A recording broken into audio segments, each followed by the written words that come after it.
Сегодня отчетный концерт вокалистов школы крымско-татарской музыки. На сцене более 50 человек. Старались исполнить только наши народные песни. Также были авторские песни в живом исполнении с музыкантами. Это большой труд.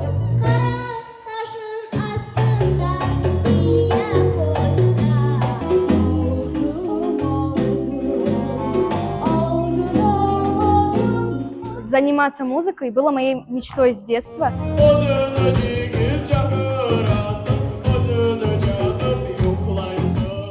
Сегодня были одни позитивные эмоции.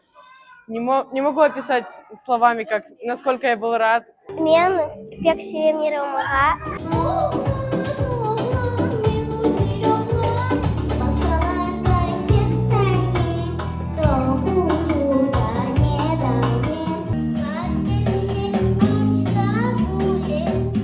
Böyle ki bir mektepler bizde de çok ana vatanımızda olsun da bizim balaçıklarımız bizim sanat medeniyetimizge dokunsunlar da. Bu mektep баларымызға en iyi şekilde tesir ете, çünkü олар мында hem milli avalarımızны, hem de milli yırlarımızны öğrenirler. Pek çok gururlandım.